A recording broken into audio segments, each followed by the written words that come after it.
Face à la montée de l'incivisme en milieu scolaire au Burkina Faso, le gouvernement durcit le ton et promet de sévir. Nous entendrons le ministre en charge de la sécurité intérieure, Simon Compaoré, dans ce journal.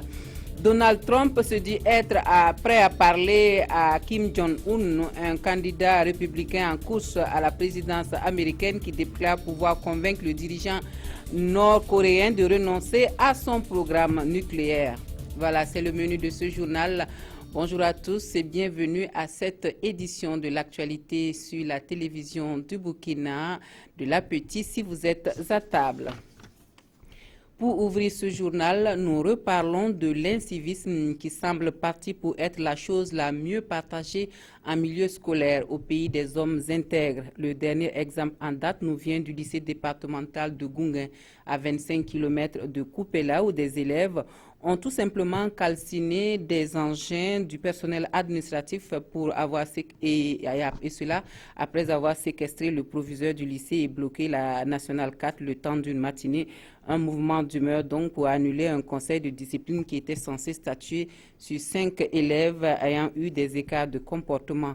Face donc à une telle montée de l'incivisme, l'autorité durcit les tons et promet de sévir. Suivons Draman Dadian.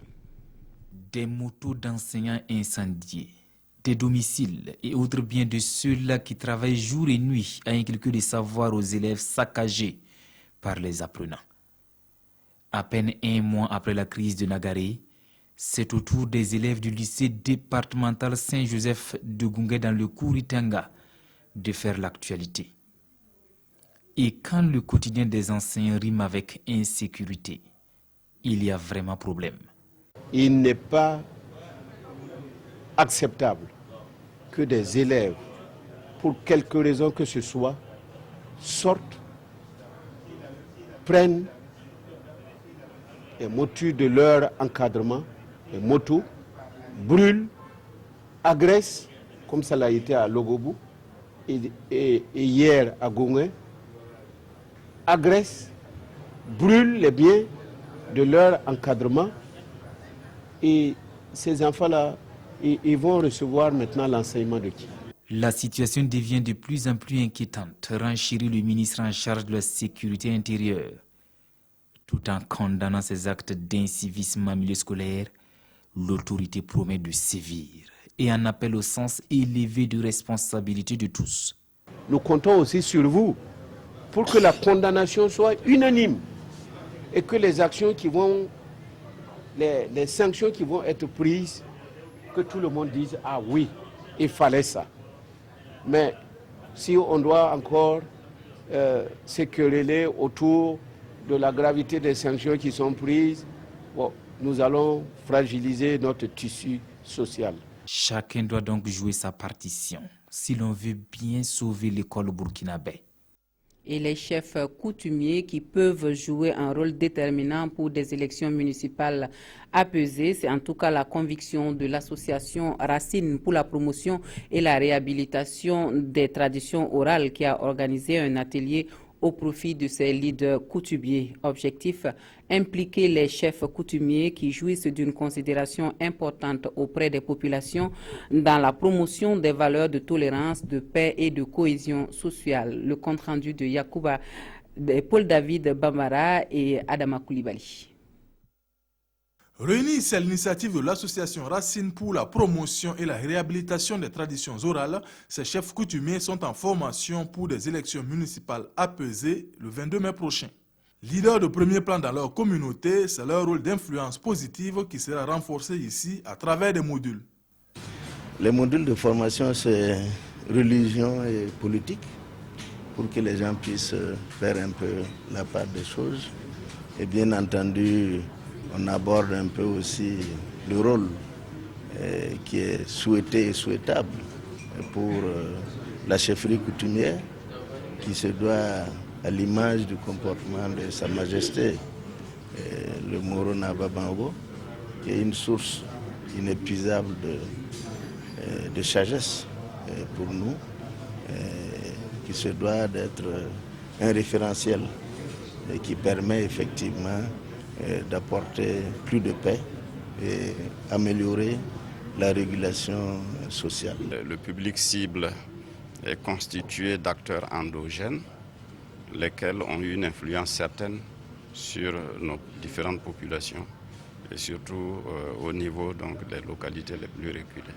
Plus d'une dizaine de localités ont été concernées par cette formation financée dans le cadre du projet Paix à travers le développement PDF2, dont la finalité est la tolérance, la paix et la cohésion sociale au Burkina Faso.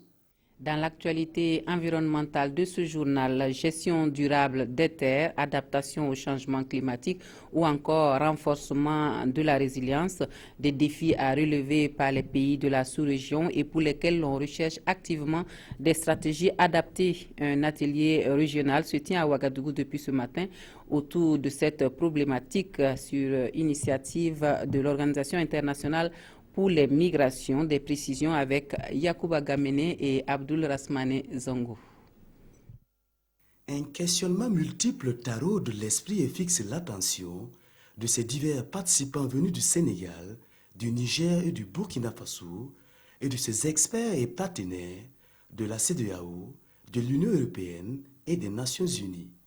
Le triptyque dérèglement climatique, le flux migratoire en Afrique de l'Ouest et la dégradation des terres, dont les impacts négatifs sur l'environnement et la vie ne sont plus véritablement à démontrer. Comment alors minimiser ou inverser la tendance? Les différents intervenants conviennent déjà d'une réflexion globale qui consiste prioritairement à identifier des stratégies appropriées afin de relever le défi climatique, un défi qui a également des implications politiques. C'est pourquoi la rencontre régionale de Ouagadougou, sur l'initiative de l'OIM, Organisation internationale pour les migrations, devra accoucher d'une batterie de mesures visant justement à la gestion durable des terres, à une meilleure adaptation au changement climatique, à la consolidation de la résilience, mais également à la prévention des problèmes de sécurité. Le Burkina Faso qui pourrait aussi être une référence en matière de gestion durable des ressources naturelles et de création de conditions de résilience des populations au changement climatique. Il faudra pour ce faire que le programme d'investissement forestier prenne en compte des dimensions genre et vulnérabilité dans sa mise en œuvre. Acteurs et partenaires du dit programme, en tout cas, renforcent leur capacité dans ce sens. Des précisions avec Jean Zongo et Estelle Judith Assogba. Le Burkina Faso est l'un des 14 pays bénéficiaires du programme d'investissement forestier dans le monde. Ce programme est mis en œuvre dans 12 forêts pour améliorer les conditions de vie des populations et promouvoir un développement durable. Sa mise en œuvre efficace nécessite la prise en compte de l'aspect genre et des questions de vulnérabilité, d'où la tenue de cet atelier de formation sur cette thématique. Nous avons pris aujourd'hui un volet spécifique que nous voulons traiter, la question du genre et de la vulnérabilité, pour échanger entre nous et les acteurs de terrain pour voir comment nous allons pouvoir ensemble cheminer pour la réussite de ce programme-là, pour que les pays africains soient une référence à partir du Burkina Faso pour effectivement la gestion durable des ressources naturelles et la séquestration du carbone dans le monde. Il est question ici d'améliorer la compréhension des acteurs et partenaires du programme d'investissement forestier sur les enjeux de l'approche genre en matière de changement climatique. Cet atelier va aussi permettre de renforcer les compétences de ses participants en matière d'intégration du genre dans les activités du programme. À l'issue de cette session, ils devront maîtriser les critères et indicateurs de prise en compte du genre dans les activités du programme ainsi que les critères de sélection des micro-projets. Si la prise en compte des questions de genre devrait permettre d'améliorer l'équité, il convient également de considérer l'impact du programme sur les populations vulnérables. Nous allons à Bobo-Dioulasso où 220 000 paquets de cigarettes de contrebande saisis par la Direction régionale des douanes de l'Ouest grâce à la collaboration entre les populations et agents de saisie. Ces cigarettes frauduleuses donc ont été détruites au nom de la protection de la vie humaine et de l'environnement. Des précisions avec Karim Ilboudo et Karim Sissi. Plus de 220 000 paquets de cigarettes de contrebande saisis des mains des fraudeurs. C'est le fruit de 6 mois de traque menés par la Direction régionale des douanes de l'Ouest du Burkina. Il faut dire qu'il y a eu plusieurs saisies, depuis Yangoloro jusqu'à Guibasso, sur tout le territoire de la région. Les agents ne cessent de s'adonner à ce genre de service-là. Là-dedans, vous allez voir du tout. Vous allez voir du Gold Seal, vous allez voir autre chose. C'est des cigarettes qui ne sont pas homologuées, qui ne sont pas contrôlées au Burkina. Et donc, il est tout à fait normal pour nous, service des douanes, de pouvoir empêcher l'entrée de ces cigarettes pour le bien du consommateur et du citoyen. Habituellement, ces genres de saisies étaient incinérées. Mais désormais, elles sont écrasées. Une nouvelle technique pour protéger l'environnement et les riverains. Je pense que ça va à l'endroit de la protection de l'environnement. Voilà. Donc lorsque vous réunissez, vous mettez le feu et que vous incinérez, il est clair qu'à long terme, à moyen long terme, ça a forcément un impact sur l'environnement. Et comme aujourd'hui nous parlons de la préservation de l'environnement, on ne peut que se réjouir aussi de cette nouvelle technique qui a été trouvée pour détruire ces saisies. La valeur des cigarettes saisies est estimée à environ 45 millions de francs CFA selon le directeur régional des douanes de l'ouest du Burkina. Et c'est ici, au centre d'enfouissement de Bobo-Dioulasso, que ces cigarettes reposent désormais. Santé et bien-être qui sont dans la ligne de mire d'un salon international que l'on annonce pour juin prochain et qui sera marqué du sceau de la prévention des maladies non transmissibles. Ce cadre de partage, d'apprentissage et d'opportunités d'affaires est une inspiration de Luciole Service. Les organisateurs étaient face à la presse pour des précisions sur le déroulement de ce tout premier salon international de la santé et du bien-être. Souleymane Sanou, Oumar Zombré. Bientôt, un salon international de la santé et du bien-être à Ouagadougou. Cela va se passer dans le périmètre de la salle de conférence de Ouaga 2000 du 3 au 5 juin prochain. Et cette conférence de presse, animée par les organisateurs, déroule déjà le tapis des activités. Pendant 3 jours, on aura des formations, on aura des ateliers pratiques, des conférences, des communications, des stands d'exposition, des dons de sang, dons et collecte de sang, des formations en sécurisme, des séances de massage, de détente, de relaxation, des démonstrations d'arts martiaux, de yoga. Le 600B, ou Salon international de la santé et du bien-être, est à sa première édition. Et pour réussir cette édition, les organisateurs ont réuni tous les spécialistes de la santé et du bien-être. Le thème choisi est « Prévention des maladies non transmissibles ». Aujourd'hui, nous sommes nombreux à faire face aux mêmes maladies que des personnes vivant ailleurs, telles que le cancer, l'hypertension, le diabète. Et donc, on s'est dit que c'était le moment opportun qu'il fallait trouver pour réunir les experts de la santé et appeler aussi les populations à venir rechercher les informations sur ces différentes maladies afin de l'éviter ou d'éviter les complications au cas où ces maladies se présenteraient. Ce salon va se tenir en marge de la Journée internationale de l'environnement et à cet effet, le 600B accompagnera cette journée par des actions de reboisement. Hors de chez nous, aux États-Unis d'Amérique, Donald Trump qui se fait encore parler de lui à travers des déclarations qui font réagir le camp démocrate qui relève des contradictions dans les propos du candidat républicain. Donald Trump se dit prêt à parler à Kim Jong-un. Le dernier candidat sur la liste des républicains en course à la présidence américaine affirme pouvoir convaincre le dirigeant nord-coréen de renoncer à son programme nucléaire et pourrait pour cela mettre à contribution la Chine dans cette démarche. Nouvelle déclaration choc de Donald Trump. Le dernier républicain en course a affirmé vouloir renégocier l'accord de Paris sur le climat, qu'il juge inéquitable. Il s'est également dit capable de convaincre la Corée du Nord de renoncer à son programme nucléaire en rencontrant Kim Jong-un. Je lui parlerai. Lui parler ne me poserait aucun problème. Et en même temps, je mettrai une grosse pression sur la Chine car nous avons un énorme pouvoir économique sur elle. La Chine peut résoudre ce problème en une rencontre ou un coup de téléphone. Un conseiller d'Hillary Clinton a réagi en faisant un parallèle avec les déclarations de Trump sur David Cameron. Trump insulte le dirigeant de notre principal allié et veut parler à Kim Jong-un. Ça n'a aucun sens, a-t-il déclaré.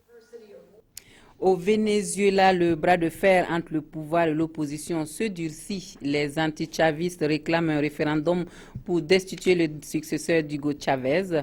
Enrique Capriles appelle à la désobéissance civile. Quant à Nicolás Maduro, il lui multiplie les déclarations autoritaires. La tension est palpable ce mercredi dans le pays.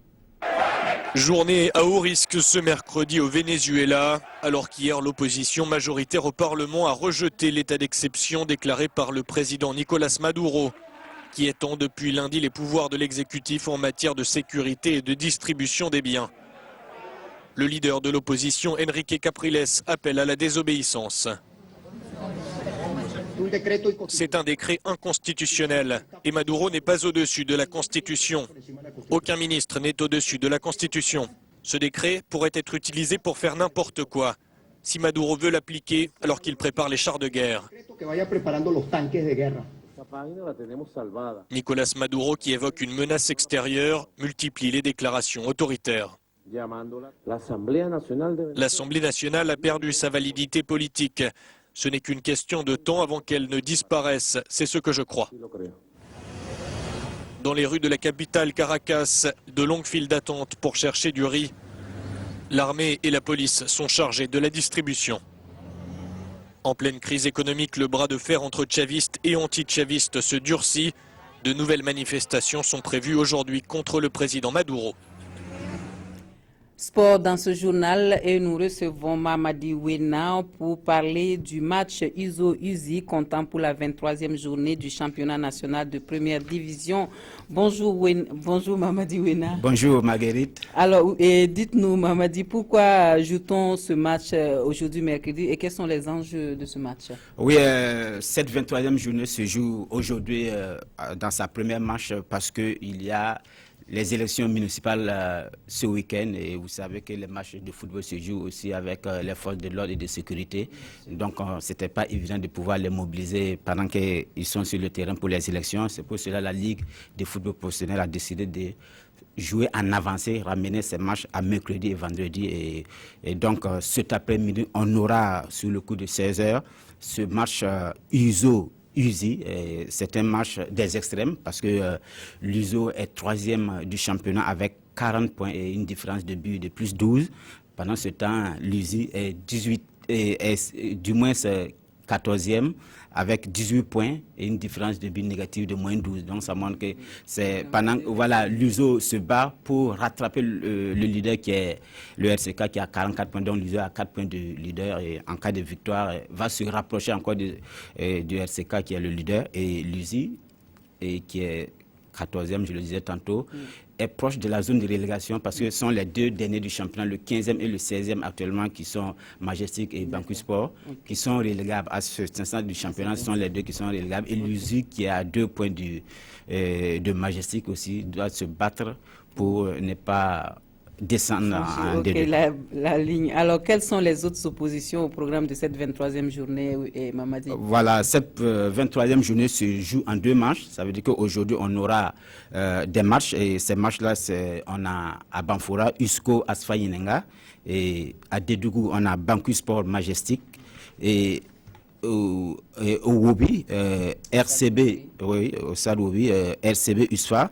Et au Joseph Konombo, c'est le match Uzo-Uzi et suivi de AS Sonabel EFO, un match qui pouvait aussi passer en direct, mais malheureusement pour des contraintes de temps de programme, on a choisi le match Uzo-Uzi. Et vendredi 20 mai, on a RCK BPS et au stade Issoufou Joseph Konombo et COSAF ASFB à 18h15, c'est-à-dire en 2e match. Et au Wobi, on a AGEP, Majestic, c'est tout le programme de cette journée. Et il y a une petite erreur, une confusion.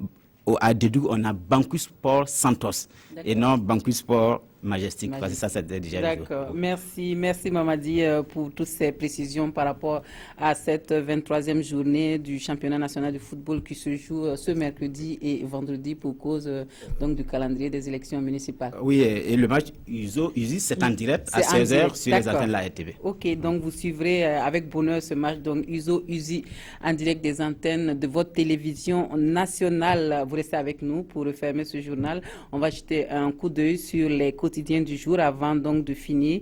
Annuler ou pas annuler, les parutions de ce mercredi reviennent sur le mandat d'arrêt contre Blaise Compaoré. L'autre sujet d'intérêt des journaux, ce sont les élections municipales du 22 mai prochain et c'est Touaboum Evelyne Dabiré qui a feuilleté les journaux pour nous.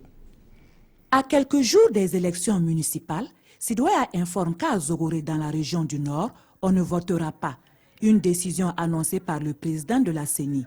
Raison évoquée, des rejets de listes qui rendent difficile la conception d'un bulletin unique pour la commune, rapporte Sidoya.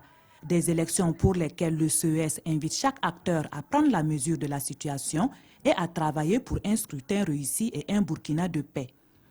Autre sujet, le mandat contre Blaise Compaoré n'a pas été annulé, rapporte l'observateur Palga. Et c'est par un communiqué que le tout nouveau commissaire du gouvernement près le tribunal militaire de Ouagadougou informe l'opinion nationale et internationale que le mandat d'arrêt contre l'ex-président Blaise Compaoré n'a pas été annulé, explique ce journal. Une information qui vient plusieurs semaines après l'annonce de l'arrêté qui avait fait l'effet d'un séisme tant au Burkina que sur les rives de la lagune Ébrié, remarque aujourd'hui au Faso.